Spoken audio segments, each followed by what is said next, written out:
Hi everyone, welcome back. Let's start section 46 of the Astik Parv of the Adi Parv. Sati said, Jaratkaru, hearing all this, became excessively dejected, and from sorrow he spoke unto those Pitris in words obstructed by tears. And Jaratkaru said, Ye are even my fathers and grandfathers gone before. Therefore, tell me what I must do for your welfare. I am that sinful son of yours, Jaratkaru. Punish me for my sinful deeds, a wretch that I am. The Pitris replied, saying, O son, by good luck hast thou arrived at this spot in course of thy rambles. O Brahmin, why hast thou not taken a wife?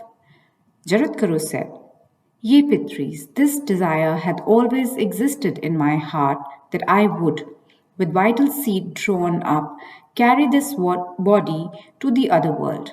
My mind had been possessed with the idea that I would not take a wife. But ye grandsires, having seen you hanging like birds, I have diverted my mind from the brahmacharya mode of life. I will truly do what you like. I will certainly marry, if even I meet with a maiden of my own name. I shall accept her who, bestowing herself of her own accord, will be with me, aims unto me, and whom I shall not have to maintain.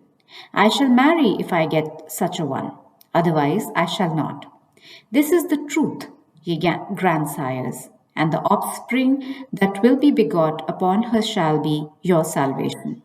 And ye Pitris of mine, ye shall live for ever in the blessedness and without fear.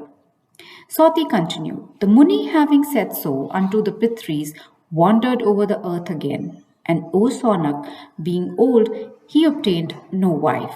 And he grieved much that he was not successful. But directed as before by his ancestors, he continued the search. And going into the forest, he wept loudly into great grief. And having done into the forest, the wise one, moved by the desire of doing good to his ancestors, said, I will ask for a bride, distinctly repeating these words thrice. And he said, Whatever creatures are here, mobile and immobile, so whoever there be that are invisible, O hear my words. My ancestors, afflicted with grief, have directed me that I am engaged in the most severe penances, saying, Marry thou of the acquisition of a son. O ye being directed by my ancestors, I am roaming in poverty and sorrow over the wide world for wedding a maiden that I may obtain as alms. Let that creature amongst those I have addressed, who hath a daughter, bestow on me that am roaring far and near, such a bride as is of mine same name with me, to be bestowed on me as alms, and whom, besides, I shall not maintain, O bestow on me.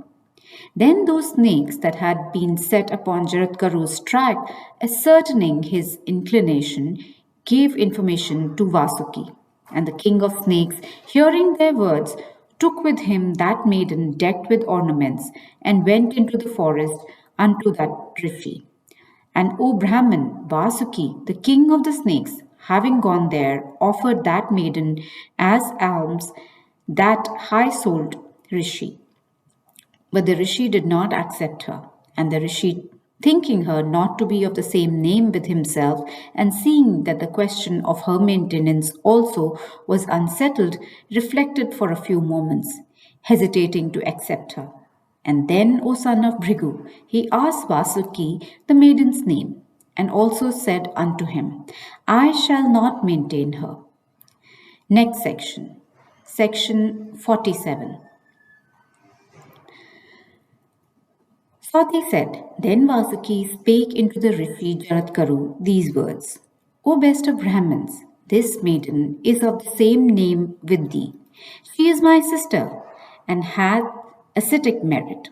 I will maintain thy wife, accept her. O thou of ascetic wealth, I shall protect her with all my ability. And O foremost of great Munis, she hath been reared by me for thee. And the Rishi replied, This is agreed between us that I shall not maintain her, and she shall not do aught that I do not like. If she do, I leave her. Sati continued, When the snake had promised, saying, I shall maintain my sister, Jaratkaru then went to the snake's house. Then that first of mantra knowing Brahmins, observing rigid vows, that virtuous and veteran ascetic took her hand, presented to him according to Shastric rites. And taking his bride with him, adored by the great Rishi, he entered the delightful chamber set apart for him by the king of the snakes. And in that chamber was a bedstead covered with a very valuable coverets. And Jaratkaru lived there with his wife. And the excellent Rishi made an agreement with his wife, saying, Nothing must ever be done or said by thee that is against my liking. And in case of thy doing any such thing, I will leave thee with no longer continue to stay in thy house. Bear in mind these words that have been spoken by me. And then the sister of the king of the snakes, in great anxiety and grieving exceedingly, spoke unto him, saying, Be it so. And moved by the desire of doing good to her relatives, that damsel of unsullied reputation began to attend upon her lord with wakefulness of a dog, the timidity of a deer, and knowledge of signs possessed by the cow. And one day after the menstrual period, the sister of Vasuki, having purified herself by a bath, according to custom, approached her lord, the great Muni. And thereupon she conceived. And the embryo was like unto a flame of fire, possessed of great energy, and resplendent as fire itself. And it grew like the moon in the bright fortnight. And one day, within a short time, Jaratkuru of great fame, placing his head on the lap of his wife, slept, looking like one fatigued. And as he was sleeping, the sun entered his chambers in the western mountain and was about to set. And O Brahman, as the day was fading, she, the excellent sister of Vasuki, became thoughtful, fearing the loss of her husband's virtue. And she thought, What should I now do? Shall I wake my husband or not? He is exacting and punctilious in his religious duties. How can I act as not to offend him? The alternatives are his anger and the loss of virtue of a virtuous man. The loss of virtue, I ween, is the greatest of the two evils. Again, if I wake him, he will be angry. But if twilight passeth away without his prayers being said, he shall certainly sustain loss of virtue. And having resolved at last, the sweet speech Jaratkaru, the sister of Vasuki, spake softly unto that rishi, resplendent with ascetic penances, and lying prostrate like a flame of fire. O thou of great good fortune, awake, the sun is setting. O thou of rigid vows, O illustrious one, do your evening prayers after purifying yourself with water and uttering the name of Vishnu. The time of the evening sacrifice hath come. Twilight, O Lord, is even now gently covering the western side. The illustrious Jalatkaru, of great ascetic merit, thus addressed, spake unto his wife these words, his upper lip quivering in anger. O amiable one of the Naga race, thou hast insulted me. I shall no longer abide with thee, but shall go where I came from. O thou of beautiful thighs, I believe in my heart that the sun hath no power to set in the usual time if I must sleep. An insulted person shall never live where he hath met with insult. Far less should I, a virtuous person, or those that are like me. Jaratkaru, the sister of Vasuki, thus addressed by her lord, began to quake with terror, and she spake unto him, saying, O Brahman, I have not waked thee from the desire of insult, but I have done it so that thy virtue may not sustain any loss. The Rishi Jaratkaru, the great and ascetic merit, possessed with anger and desirous of forsaking his spouse, thus addressed, spake unto his wife, saying, O thou fair one, never have I spoken a falsehood. Therefore, go I shall. This was also settled between ourselves. O amiable one, I have passed the time happily with thee. And O fair one, tell thy brother, when I am gone, that I have left thee, and upon my going away it behoveth thee not to grieve for me. Thus addressed Jaratguru, the fair sister of Vasuki, of faultless features, filled with anxiety and sorrow, having muttered sufficient courage and patience, through her heart was still quaking, then spake unto Rishi Jaratguru. Her words were obstructed with tears, and her face was pale with fear. And the palms of her hands were joined together, and her eyes were bathed in tears. And she said, It behoveth thee not to leave me without a fault. Thou tradest over a path of virtue. I too have been on the same path, with heart fixed on the good of my relatives. O best of Brahmins, the object of which I was bestowed on thee had not been accomplished yet. Unfortunate that I am, what shall Vasuki say unto me? O excellent one, the offspring desired of by my relatives, afflicted by a mother's curse, do not yet appear. The welfare of my relatives dependent on the acquisition of a offspring from thee. In order that my connection with thee may not be fruitless, O illustrious Brahman, moved by the desire of doing good to my race, do I entreat thee? O excellent one, high soul thou art. So why shalt thou leave me who am faultless? This is what is not clear to me. Thus addressed, the Muni of great ascetic merit spake unto his wife Jaratkaru these words that were proper and suitable to the occasion. And he said, O fortunate one, the being thou hast conceived, even like unto Agni himself, is a rishi of highly virtuous and master of the Vedas and their branches. Having said so, the great rishi Jaratkaru, a virtuous soul, went away, his heart firmly fixed on the practicing again the severest penance. Next section, section 48. Sati said, O thou of ascetic wealth, soon after her lord had left her, Jaratkaru went to her brother, and she told him everything that had happened.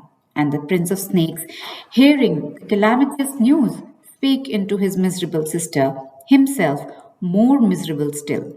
And he said, Thou knowest, O amiable one, the purpose of thy betrothal, the reason thereof, if from that union of for the welfare of the snakes a son to be born, then he, possessed of energy, will save us all from the snake's sacrifice. The grandsire had said so of old in the midst of the gods. O fortunate one, hast thou conceived from thy union with thy best of rishis? My heart's desire is that my betrothal of thee on the wise one may not be fruitless. Truly, it is not proper for me to ask thee about this, but from the gravity of the interests, I ask thee this, knowing also the obstinacy of thy Lord, ever engaged in severe penances, I shall not follow him, for he may curse me. Tell me in detail all that thy Lord, O amiable one, had done, and extract that terrible afflicting dart that lies implanted for a long time in my heart. Jaratkaru thus addressed, consoling Vasuki, the king of snakes at length replied, saying, Asked by me about offspring, the high souled and mighty ascetic said, There is, and then he went away. I do not remember him to have ever before speak ever in jest aught that is false. Why should he, O king, speak a falsehood on such a serious occasion? He said, Thou shouldst not grieve, O daughter of the snake race, about the intended result of our union. A son shall be born to thee, resplendent as the blazing sun. O brother, having said this to me, my husband of ascetic wealth went away. Therefore, let the deep sorrow cherished in thy heart disappear. Sati continued. Thus addressed, Vasuki, the king of snakes, accepted those words of his sister, and in great joy said, Be it so. And the chief of the snakes then adored his sister with his best regards, gifts of wealth, and fitting eulogies. Then, O best of Brahmins, the embryo endued with great splendor began to develop, like the moon in the heavens in the bright fortnight. And in due time, the sister of snakes, O Brahman, gave birth to a son of splendor, of a celestial child, who became the reliever of the fears of his ancestors and maternal relatives. The child grew up there in the house of the king of the snakes. He studied the Vedas and the branches with the ascetic Chayavan, the son of Bhrigu, and though but a boy, his vows were rigid, and he was gifted with great intelligence and with several attributes of virtue: knowledge, freedom from the world's indulgences, and saintliness. And the name by which he was known to the world was Astik. And he was known by the name Astik, whoever is, because his father had gone to the woods, saying, There is, when he was in the womb. Though but a boy, he had great gravity and intelligence, and he was reared with great care in the palace of the snakes. And he was like the illustrious lord of the celestials, Mahadeva from the golden form, the wielder of the trident, and he grew up day by day the delights of all snakes. Section 49. Astik Parv continued. Shaunak said, Tell me again in detail all that King Janmejay had asked his ministers about his father's assertion to heaven. Sati said, O Brahmin, hear all that the king asked his ministers and all that they said about the death of Parikshit. Janmejay asked, Know ye all that befell my father? How did that famous king in time meet with his death? Hearing from you the incidents of my father's life in detail, I shall ordain something, if it be for the benefit of the world. Otherwise, I shall do nothing.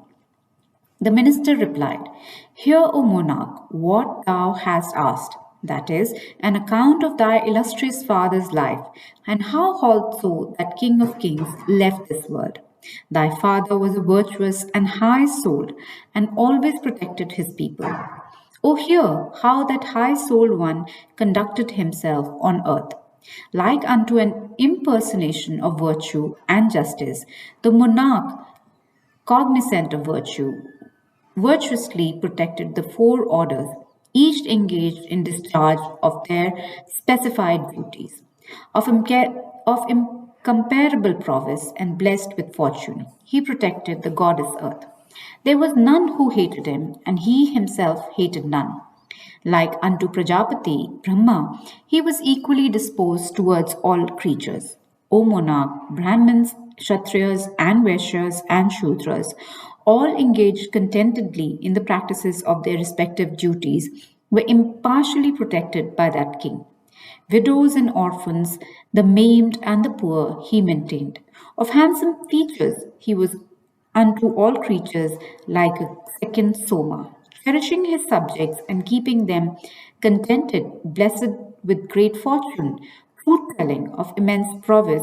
He was the disciple of Saradvat in the science of arms, and of Janmejay thy father was a great unto Govinda. Of great fame he was loved by all men, and he was born in the womb of Uttara when the Kuru race was almost extinct.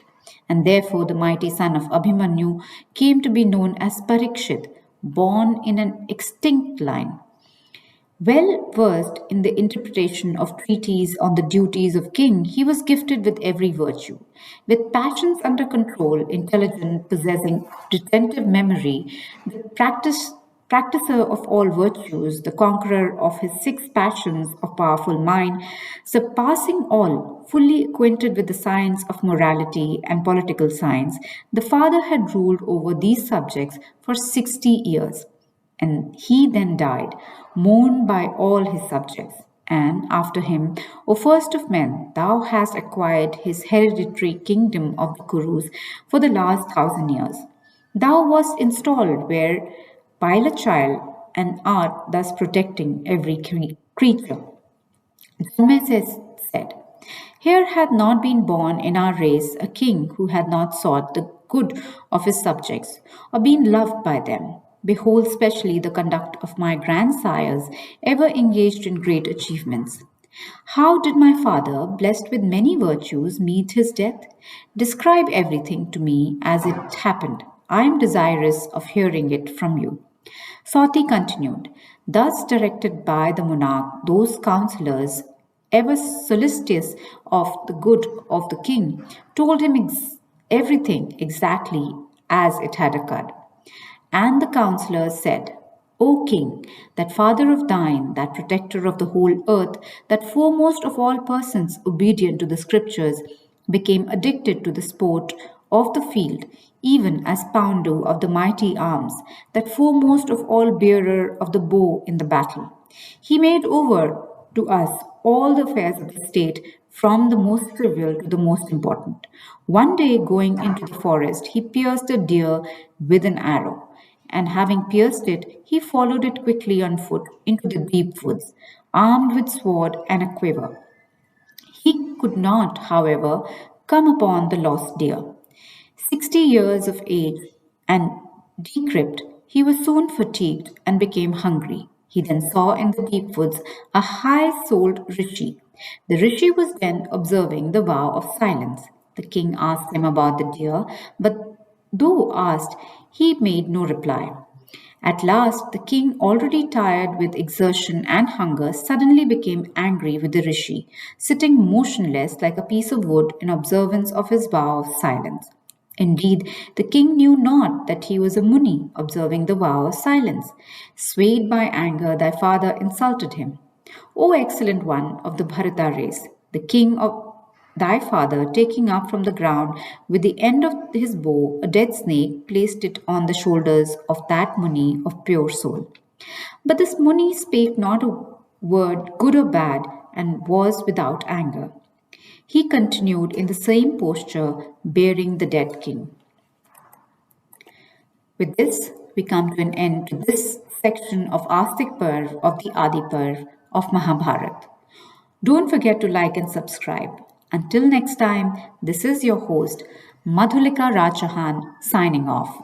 Stay healthy always. Narayan Narayan.